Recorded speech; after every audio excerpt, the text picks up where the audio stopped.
এই ডক্টর মোহাম্মদ ইউনূসের সরকার, এই সুদখুরের সরকার, এই এনজিও সরকার, এই আমেরিকার গোলাম সরকার এটার সাথে আরেকটু অ্যাড করছে।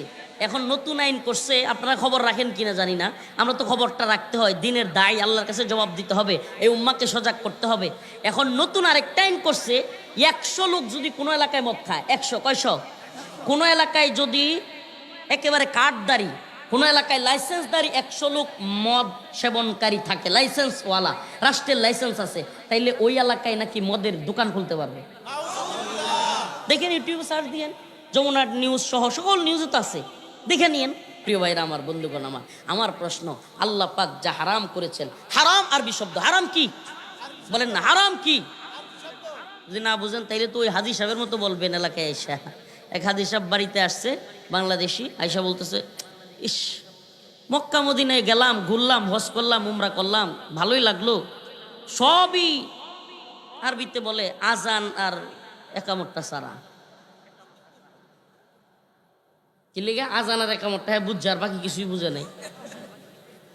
তো হালাল শব্দটা তো আমাদের বাংলা শব্দ না রে ভাই। হালাল শব্দটা কি? আরবি শব্দ। হালাল অর্থ কি? বৈধ। হালাল অর্থ, হারাম অর্থ হলো অবৈধ। হারাম অর্থ, আচ্ছা আল্লাহ তাআলা কোরআনে মদ কি হারাম করছেন, অবৈধ করছেন না করেন নাই? আল্লাহ যদি হারাম করে তাইলে রাষ্ট্র কিংবা সরকার কিংবা সংসদ সদস্যরা কি সেটাকে, আল্লাহর অবৈধটাকে বৈধতা দেওয়ার সাহস ক্ষমতা রাখে? যদি বলেন রাখে, তাইলে আমার একটা প্রশ্ন আছে, কিছুদিন পর পর দেখবেন আল্লাহর বিধানগুলোকে পরিবর্তন করতে করতে নিজেরাই পাগলের মতো হয়ে যাবে। কেমন? একটা ছোট্ট উদাহরণ দেই। আওয়ামী লীগ সরকারের আমলে একটা আইন ছিল, এখনো আছে হয়তো, মানি লন্ডারিং আইন। কি আইন?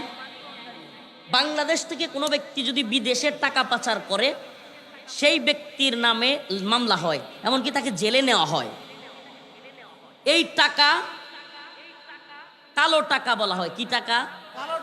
কালো টাকা বলা হয়। কালো টাকা, টাকার কালার কিন্তু কালো না, মানে টাকাটারই কালো টাকা মনে হয়। যেমন ওই যে কয় না, সাদা পোশাকে ডিবি আসছে, পোশাক, পোশাক কিন্তু সাদা না, মানে পুলিশের পোশাক ছাড়া যত পোশাক সব পোশাকের কি কয়? সাদা পোশাক, মানে হলো সিভিল ড্রেস। পোশাকটা কিন্তু সাদা না। অনেকে আমরা মনে করি কি যে সাদা পোশাকে পুলিশ আসছে মানে সাদা পোশাক পইরা, সাদা গেঞ্জি, সাদা পাঞ্জাবি, না, এটা হলো সিভিল ড্রেস। তেমনি ভাবে কালো টাকা, মানে টাকার কালার তো কালো না। তাইলে এই টাকাটা কালো কেন বলা হয়েছে রাষ্ট্রীয় আইনে? যে সে এই টাকাটা অবৈধ পন্থায় অবলম্বন কইরা ইনকাম করছে এবং রাষ্ট্রকে ফাঁকি দিয়া সে টাকা বিদেশে পাচার করছে।